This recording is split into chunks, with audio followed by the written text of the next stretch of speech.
So I wanted to kind of record a ping pong video back to thrift a little bit, and just kind of lay down a foundation and a definition of what thrifting is, in my opinion, and how I see it.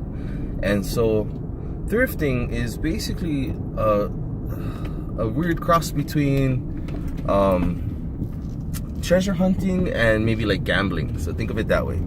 So basically what you do is you have these sources that you go to. You look for items that are undervalued or that you can get for a certain amount of money that that leaves some room for profit.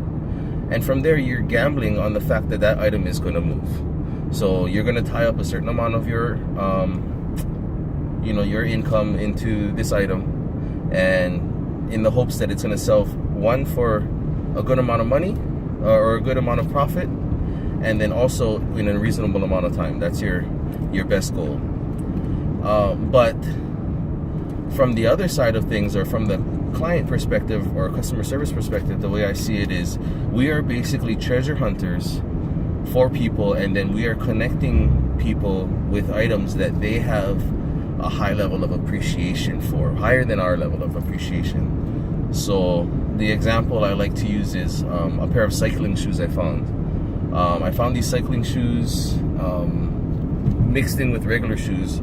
Got them for a low price, but based on just looking at, I didn't know what they were at the time, but based on looking at them, I could tell that they were different. They were something unique, special. They were well taken care of, and so I took them home, did a little research, found out that they were cycling shoes, cycling cleats. And these were Shimano cycling cleats. They were carbon fiber bottoms, and they had the cleat attached. So it was used, but probably only once, because and maybe not even on a bike. It looked like what happened was someone walked along a parking lot in them, because the carbon fiber wasn't damaged at all, but the cleat had a little bit of, you could tell it was walked on. So so I got these shoes, took a little bit of a risk because I didn't know what they were, and then listed them on eBay, and almost instantly, boom, they sold.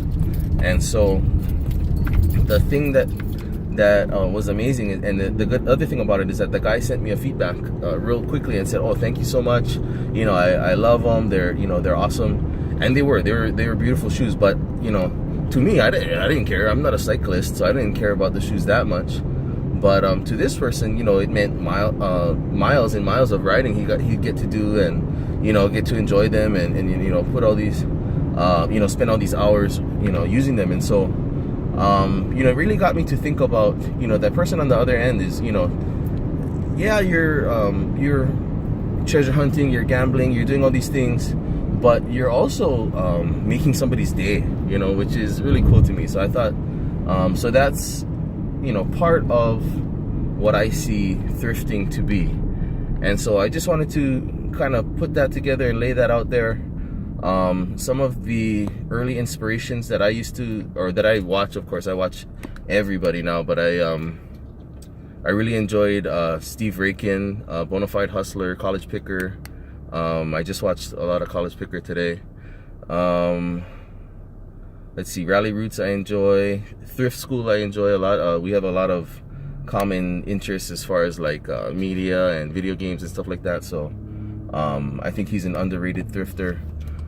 But yeah, tons of different people that you can learn from.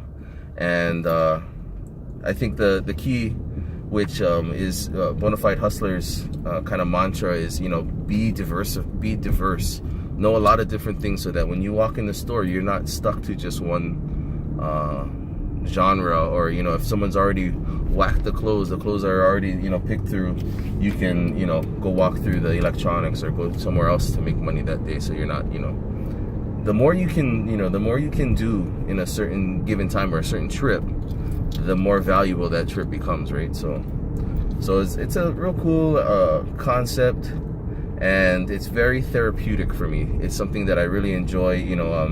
I think just Americans in general, we enjoy spending money, and it has a consumerism is kind of a part of our culture. So I definitely enjoy going there and being able to spend some money, knowing in my mind that there's a good chance that I'm gonna triple or quadruple my money on that trip. So yeah, really cool.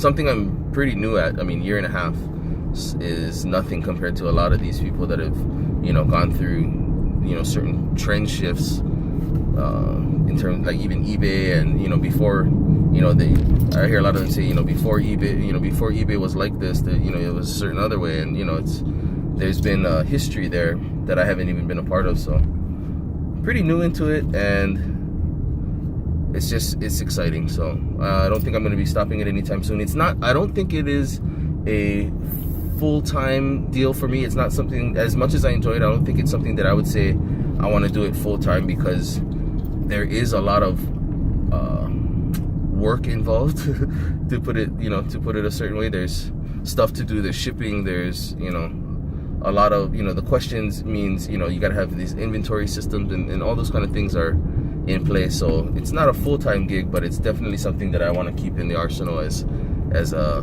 you know, a viable income stream. So yeah, cool stuff. I'll talk to you guys later. Hello.